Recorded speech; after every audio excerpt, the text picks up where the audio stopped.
스가랴서는 지금 우리가 큐티 스가랴서 하고 있는데요. 잘 아시겠지만 이제 끝부분이니까 포로기에서 돌아온 사람들에게 주시는 말씀입니다. 바벨론 포로를 거치고 왔기 때문에 이 사람들은, 유대인들이 이제 하나님에 대해서 많이 알고, 특히 하나님 앞에서 새로워지지 않으면 안 된다는 것을 알았던 사람들입니다. 돌아왔는데도 근데 금방 다 변화된 것 같진 않아요. 그래서 계속 또 경고하고, 하나님이 그 학개, 스가랴, 말라기를 보면 아직 정신을 못 차렸어요, 유대인들이. 근데 이제 성전을 짓고 이제 무너졌던 공동체가 다시 회복되지 않겠습니까? 그런데 만만치가 않아요. 성전을 회복한다고 하는 것도 제대로 되지 않아요. 그래서 결국은 제대로 못했습니다. 그래서 신약으로 넘어가잖아요. 그러니까 하나님의 백성이 하나님을 떠나서 환난을 당한다고 다 쉽게 변하는 것도 아닌 것 같아요. 여호와의 날이 하나님의 오늘 주제인데, 여호와의 날은 결국은 최종 마지막 때에 어떤 일이 일어나느냐, 그 여호와의 날이라는 표현들이 나오거든요. 말세라 그러죠, 여러분. 말세. 또 지금은 말세 지말이라고 더 얘기합니다. 말세 중에서도 끝. 말세 지말. 예루살렘이 함락이 되고 난리가 날 것이다. 마지막 때를 가리킵니다. 그때는 2분의 1이 잡혀가고 2분의 1은 남아있고, 잡혀가서 어떻게 될지 우리는 몰라요.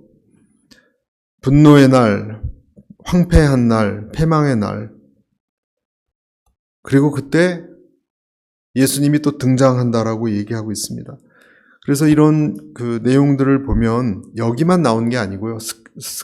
스가랴만 나오는 게 아니라 다니엘도 나오고 요한계시록도 나오고 특히 에스겔도 나오고, 이게 다 연관이 됩니다. 그러니까 성경의 저자가 여러 명이죠, 여러분. 여러 명이 썼는데도 어쩌면 예언이나 이런 부분이 다 이렇게 일치되는지 미스테리예요, 여러분. 경전을 이렇게 수십 명이 써서 동일한 테마로 이렇게 나오는 종교가 없습니다, 여러분. 쿠란 같은 것도 한 사람이 썼다 그러고요. 몰몬교도 마찬가지고요. 그런 신비로운 하나님의 예언을 보면 진짜 일치하는 것 같아요, 여러분. 마지막 때에 전쟁이 이스라엘을 중심으로 일어날 거라는 거. 네? 이스라엘 중심이 일어날 거니까 이스라엘은 없어졌지만 한때 이거 잘 믿지 않았어요. 근데 지금 이스라엘이라는 국가가 있잖아요.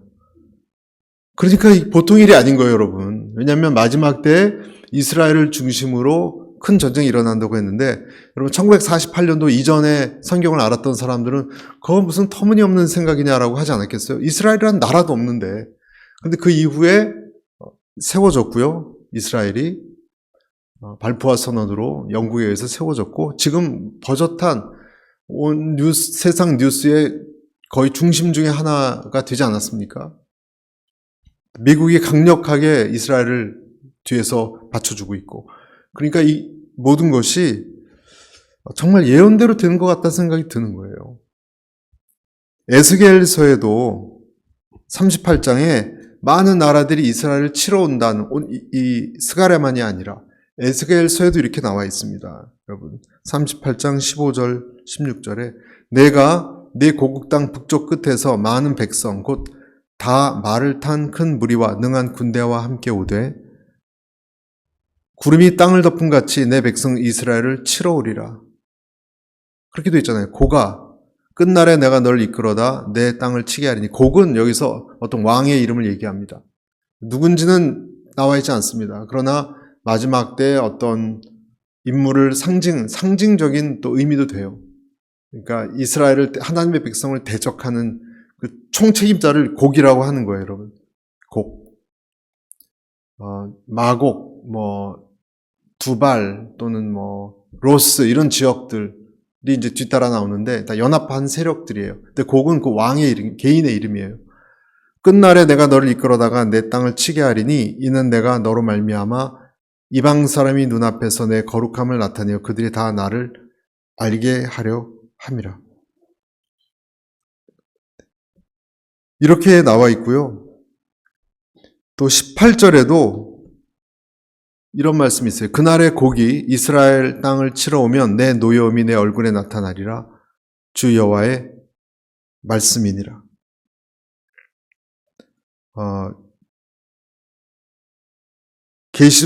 요한계시록 16장 12절에는 구체적으로 이런 말씀이 있습니다.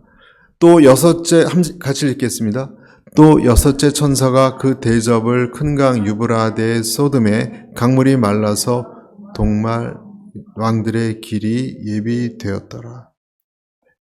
이 전쟁이 여러분 마지막 첫 번째 인을 떼는 거 7인이 나오고 요한계시록은 이 구조가 딱 그렇게 세 가지 포인트를 생각하시면 돼요, 여러분. 인 떼는 것이 나오고요. 중간중간에 삽입되는 장면이 있고 나팔 소리가 나옵니다. 첫째 나팔, 둘째 나팔. 맨 마지막에 대접 재앙이 나와요. 마지막 대접이 떼어질 때 아마겟돈 전쟁이 일어납니다. 아마겟돈 전쟁은 마지막 유명한 전쟁이라고 할 수 있고요. 이 전쟁에 대해서 오늘 스가랴서에서도 얘기하고 에스겔서에서 봤잖아요. 그렇죠? 곡이란 자가 나타나고 또 요한계시록에도 공통적으로 일어난다는 거예요. 3차 대전은 아마도 친이스라엘 세력과 반이스라엘 세력이 크게 붙는 그런 전쟁이 될 것이다. 그러니까 이스라엘을 제외하고 이스라엘과 이스라엘 세력을 제외하고 전 세계가 연합할 것이다.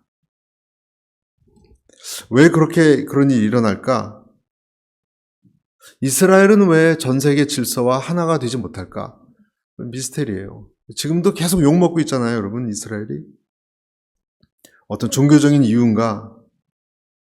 어쨌든 계시록의 7인의 시대가 열렸다는 것을 아마 뜻할 겁니다. 그런 일이 일어나면. 그리고 세계 연합의 지도자가 계시록에 나오는 백마를 탄 어떤 적그리스도 이런 표현이 이제 나오죠. 잠깐 좀 이런 부분을 살펴보면 이건 성경에는 없는 얘기예요. 그러나 우리가 유추해 볼 수 있는 거예요. 이스라엘을 대항해서 어떤 연합이 일어날 것이다. 근데 그 전에 이스라엘을 포함해서 이스라엘은 나중에 분리될 것 같고 이스라엘을 포함해서 전 세계적인 연합이 일어날 것이다. 요즘 보면 그런 필요성이 여기저기서 발견되고요. 점점점 사람들이 말을 하고 있습니다. 하고 있습니다. 이 부분에 대해서. 여러분 들어보셨나요? 뉴 월드 오더라고 들어보셨나요? 음모론자들만 얘기하는 게 아니고요. 음모론자들이 말하는 그런 거 외에도 유명한 헨리 키신저 같은 사람도 그런 책도 썼어요. 뉴 월드 오더라는. 그러니까 어떤 이유가 되었건 신세계 질서는 음모론에서 그치는 것이 아니고 그것을 믿지 않는 사람이라 하더라도 지금 전 세계 리더들이 조금씩 공감대를 얻고 있다는 거예요. 파워 엘리트들이. 그러니까 결국은 연합을 해야 된다 하는 쪽으로 여론이 움직이고 있다는 거예요.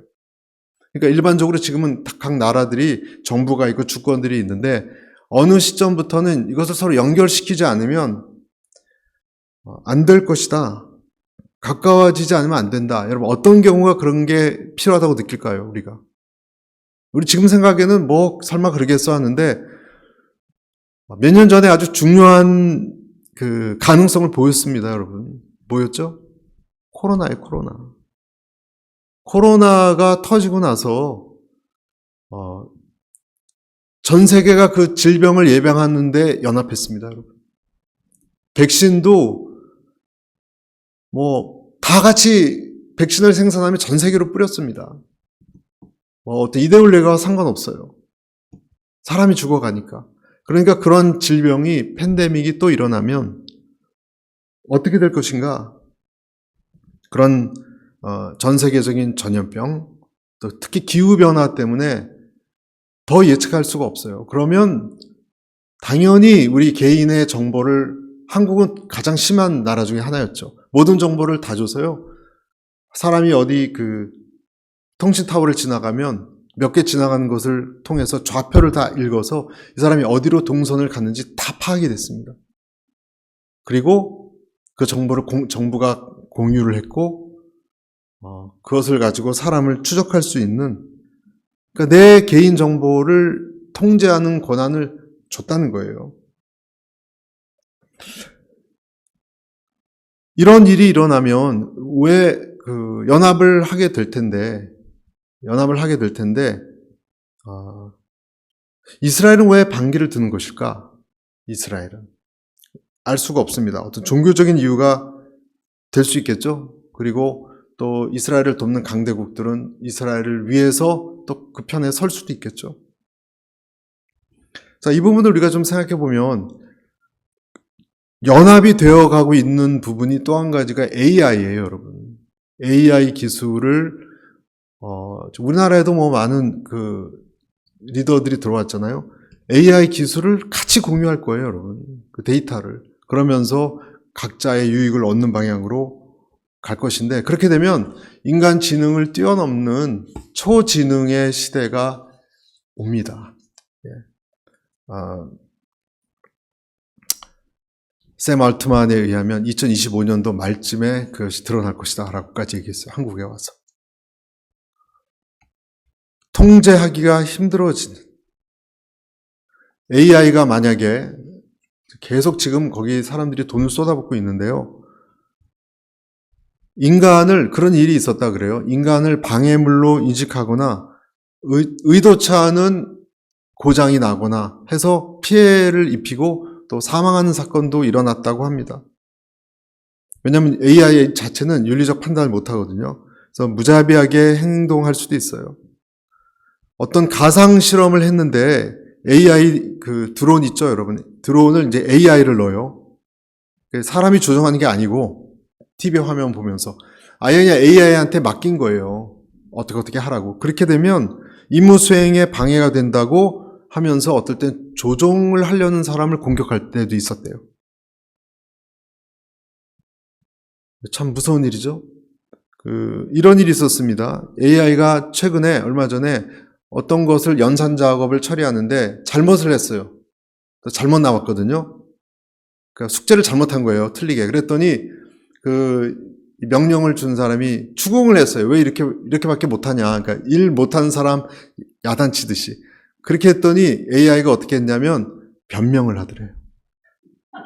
변명을 하더래요. 아니 뭐 그렇게 짧은 시간을 주고 하라면 어떡하냐라든지. 그리고 거짓말을 삭삭하더래요. 그러면 여러분 그때 이제 질문하는 거예요. 자아가 있습니까? 없습니까? 그러면 AI가 자기 자아가 있는 거예요? 없는 거예요? 여기 논쟁이 이제 생기는 거예요. 있다고도 볼 수 있어요. 그렇게 되면. 그렇죠, 여러분. 전자계산기가 틀렸는데 변명을 해요. 그러면 자기 생각이 있는 거 아니에요? 자기를 지키려고. 왜 거짓말을 하겠어요? 변명을 하고. 그런 것이 지금부터 일어나요, 여러분. 그리고 경제 구조가 바뀌는 것은 말할 수도 없고. 여러분 아시다시피 아마존인가요? 아마존에서 60만 명을 해고한다 그러죠? 60만 명을 해고하려고 지금 선포를 했습니다. 미국에서. 도대체가 1, 2만도 아니고. 그리고 옛날에는 AI가 대체할 수 있는 직업이 뭐가 나왔어요. 예를 들어서 뭐 예술이라든지 뭐 문학이나 이런 쪽은 대체가 안 되고 단순한 작업이 대체가 될 것이다. 그러다가 몇 년 있다가 또 바뀌었어요, 여러분. 오히려 단순 노동은 안 바뀌고 그런 사무직, 복잡한 시인, 또 예술인, 창작을 하는 사람이 주로 다 바뀐다고 또 그래요. 실제로 다 바뀐다는 거예요, 그 말은. 다 바뀐다는 거예요. 노동시장에 큰 혼란이 올 것이고요. 분명한 사실입니다.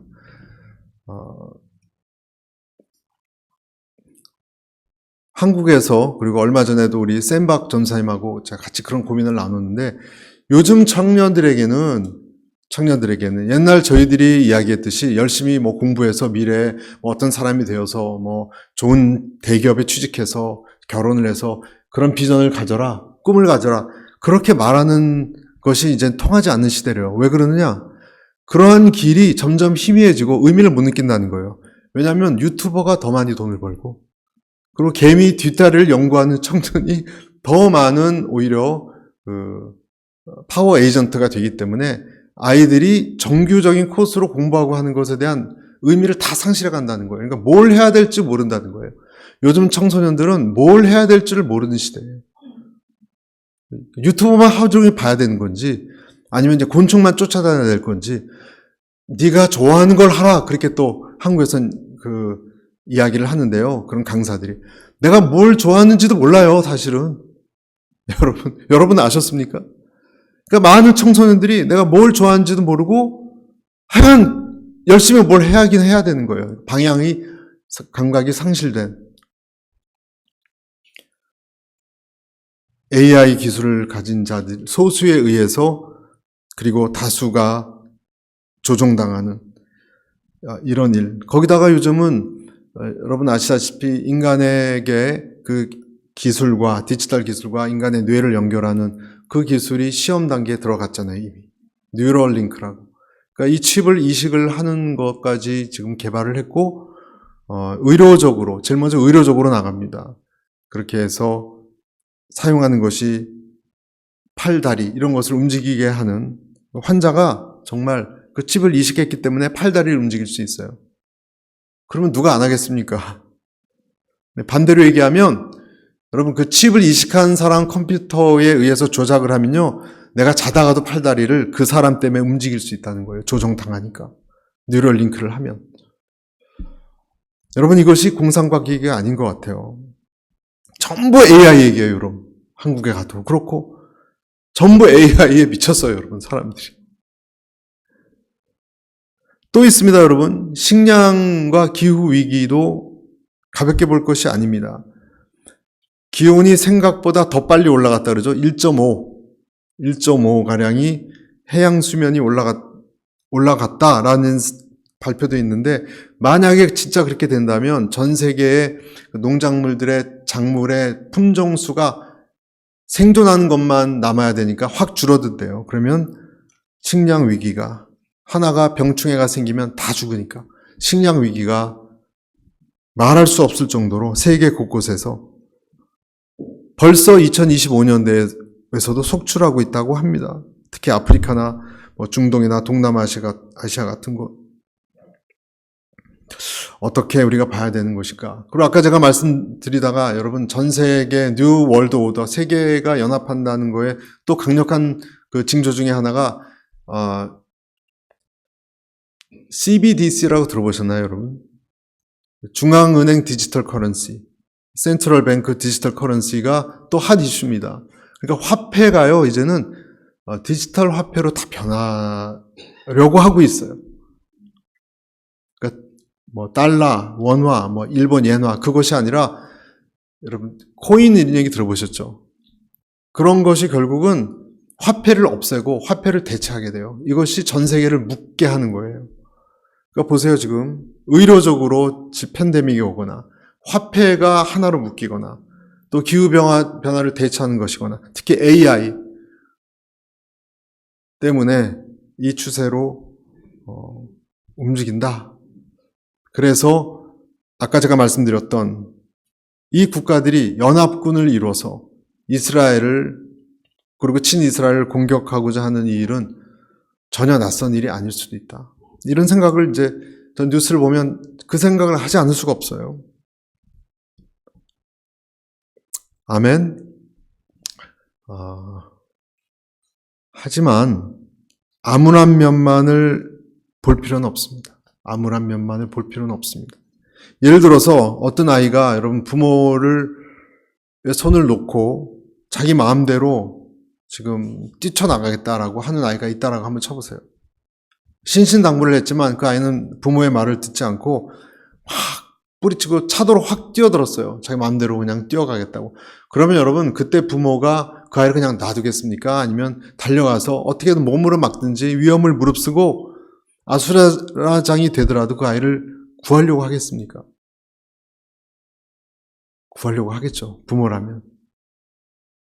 한치의 망설임도 없이 그렇게 할 거라는 거예요. 그런 파국이 와서 그러한 대격전이 일어날 때 하나님께서는 그의 백성을 그 완전한 파국에서 들어가지 않도록 차도에 뛰어들어서 아이를 구하듯이 하나님이 개입하신다. 그것이 오늘 스가랴서에 나오는 똑같은 그림이에요.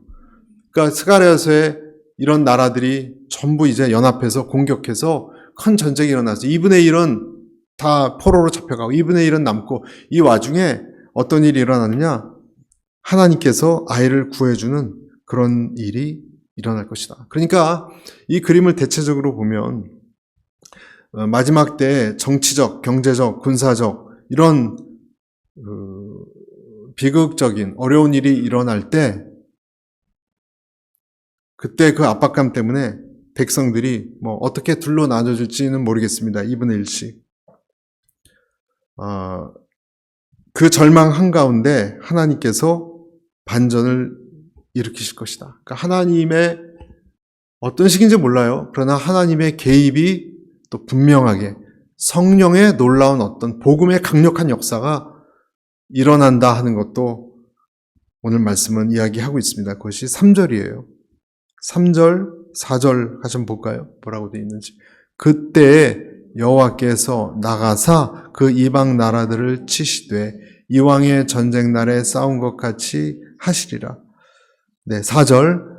그날에 그의 발이 예루살렘 앞 곧 동쪽 감람산에 서실 것이요 감람산은 그 한가운데가 동서로 갈라져 매우 큰 골짜기가 되어서 산 절반은 북으로 절반은 남으로 옮기고, 하나님이 개입을 하신다는 거예요. 어떻게 개입하신지는 미지수예요. 그런데 어떤 일이 일어나냐면 올리브산이, 감람산이 예수님이 겟세마네에 기도하였던 그 산 아닙니까? 그것이 동서로 갈리고 남북으로 갈려요. 이렇게 갈리는 거예요. 예루살렘 산이. 그럼 뭐가 생겨요, 여러분? 골짜기가 생겨요. 누가 그걸 그렇게 생기게 합니까? 주님께서 그렇게 하신다는 거예요. 지질학적인 현상으로 말할 수도 있지만 꼭 그런 것만은 아닙니다. 이것은 실제로 일어나는 걸 수도 있지만 이 뜻은 하나님이 다 산으로 올라가다가 여러분 가운데 푹 이 골짜기가 생긴다는 것은 피난처를 뜻해요, 여러분. 그러니까 다 몰려왔잖아요. 전 세계에 이스라엘을 다 어떻게 죽이려고 전쟁 광들이. 그러면 이스라엘이 감람산에 도피해 왔다가 가운데로 그 내려가는 곳으로 골짜기에 완전하게 보호가 된다는 거예요. 즉 이것은 하나님의 보호처예요. 하나님의 보호처고, 다르게 또 볼 수 있는 것은 예수님의 십자가예요. 예수님의 십자가로 피할 수 있는 그런 상징을 말하는 것입니다. 왜냐하면 산이라는 것은 하나님의 임재를 뜻하는 상징인데 그것이 갈라져서 우리를 위해서 그 하나님의 임재가 갈라졌어요. 예수님이 하나님인데 예수님의 몸이 갈라졌어요. 찢어졌어요. 왜? 우리를 피난처 삼아주게 하기 위해서.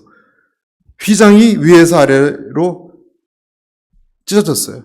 그리고 어떤 일이 일어났느냐? 8절 보시면 이런 일이 일어났습니다. 8절. 그날에 뭐가 나와요? 생수가 예루살렘에서 솟아나서 절반은 동해로 절반은 서해로 흐를 것이다. 여름에도 겨울에도, 그러니까 거기서 피하고, 십자가죠. 거기서 생수가 흘러나갈 것이다. 우리로서는 지금 다 잘 상상이 안 가지만 이런 일이 일어날 것이다. 그리고 부분적으로 이런 일이 예수님이 오신 다음에 일어난 것을 알 수 있습니다. 요한복음 7장 38절에 나를 믿는 자는 성경의 이름과 같이 그 배에서 생수의 강이 흘러나오리라. 하나님을 믿는 자들에게도 적용되는 성령의 물이라고도 말할 수 있고요. 에스겔서의 40장부터 보면 성전에서 물이 흘러나오는 환상이 있죠. 여러분 그 에스겔서의 그 통독을 하셨을 테니까 읽어보셨을 텐데 40장에서 한 47장인가요? 8장까지 쭉 나가는 그 성전 환상은요. 실제 그것을 지으라고 준 것은 아니고 이게 정사각형이에요. 정사각형. 한 면이 275m. 그 큰 성전이 거기는요, 여러분 그 향단이나 물두멍이나 그런 것이 없어요, 여러분. 그리고 그 성소와 지성소의 구분도 없어요. 원래 성소는 이방인의 뜰, 여성의 뜰, 또 제사장의 뜰 이렇게 구분되어 있는데 안뜰, 바깥뜰로 구분 정도밖에 없어요. 그러니까 예수님이 오셨기 때문에 이방인과 유대인의 구분도 없어졌고 여성과 또 남성의 구분도 없어졌고 그리고 제사 드리는 진설병이나 이런 것도 필요 없는 거예요. 그러니까 그 새로운 에스겔의 환상이 누구를 뜻하는 것이냐? 예수님을 뜻하는 것입니다. 그것이 그 47장에는 동쪽으로 나오다가 남쪽으로 흐른다고 그랬습니다. 그러니까 오늘 여기서 스가랴에서 말하는 생수가 바로 예수님에서부터 나오는 생수라고 생각할 수가 있습니다. 물론 이것은 굉장히 해석하기 힘든 환상이에요. 그러나 지금 스가랴서, 요한계시록 거기도 생수의 강이 흐르죠. 또 에스겔서 이런 것을 보면 다 일치합니다, 여러분. 마지막 때에는 예수님께서 오시고 갈라지시고 십자가로 그리고 거기서 생수의 강이 흘러간다. 자, 오늘 이 말씀이에요. 그래서 오늘 요약을 하면 세 가지를 말씀을 드리고 싶어요. 세 가지. 마지막 때 어떤 일이 일어났냐? 첫째, 심판 때에 백성들은 어떻게 된다고요? 둘로 갈라진다. 믿는 사람과 믿지 않는 사람은 갈라지느냐? 그런 얘기가 없습니다, 여러분. 믿는 사람과 믿지 않는 사람은 상관없이 어떤 기준으로 그냥 갈라집니다. 우리가 6.25 때 남북이 갈라졌을 때 믿는 사람은 뭐 남쪽에 오고 안 믿는 사람은 북으로 가고 그러지 않았잖아요. 그냥 딱 갈라져 버렸잖아요. 구별이 없었습니다. 그리고 그때 하나님께서는 이방인이란 도구를 사용하셔서 둘을 2분의 1씩 갈릴 거예요. 그리고 우리가 그때 하나님은 우리를 하나님이 개입하시는 시험의 때니까 내가 하나님이 아닌 것을 섬겼는지 죄를 범했는지 내가 돌아보는 그런 때가 올 것입니다. 오늘도 어제 큐티에도 나왔듯이 우상 숭배했던 전보고 그런 사람들은 전부 자기가 그러지 않았다고 그런 사람들은 다 진멸당하니까 난 절대 전 안 봤어요. 그런 표현이 나오죠. 무당 아버지가 무당 자식을 직접 죽일 겁니다. 마지막 때. 그 정도로 그들은 무당이나 우상 숭배했던 것에 대해서 굉장한 혐오감과 수치심과 두려움을 느껴서 난 절대로 안 그랬다고. 또 자해를 했으면 자해 상처가 우상 숭배했다가 했던 건데 친구하고 부딪혔다라고 막 변명하고 나 절대 불교 안 믿어. 난 절에 간 적도 없어. 이런 때가 온다는 거예요. 하나님께서 우리를 그렇게 정결한 셈으로 씻는 때가 온다는 거예요. 그때 어떻게 해야 되냐면 우리는 회개와 기도로 나아가야 되는 것입니다. 첫 번째 우리에게 주시는 하나님이 임하신다. 둘째, 그리스도께서 올리브산에 서서 등장하실 것이다. 네, 복음의 강력한 역사가 있을 겁니다. 어떤 식인지는 우리는 잘 모르죠. 그러니까 고통이 있을 때 예수님의 환희가, 예수님의 승리가 동시에 이루어진 거예요. 여러분, 우리의 개인의 고난도 이스라엘 역사도 다 똑같지 않습니까? 고난과 환란이 있을 때 하나님이 역사한 때가 많았어요. 애굽의 재앙도 봐도 그렇고. 그렇죠? 애굽의 재앙이 있을 때 애굽에서 출애굽했어요. 야곱이 씨름하고 괴로울 때 에서 때문에 그가 천사를 만나고 주님을 만나서 변화했습니다. 그러니까 이때 환란 때 많은 사람들이 하나님의 인재를 경험할 거예요. 그리고 복음의 강력함이 나타날 거예요. 여러분, 이것은 항상 하나님이 그 일을 일으키실 때 일어나는 일들입니다.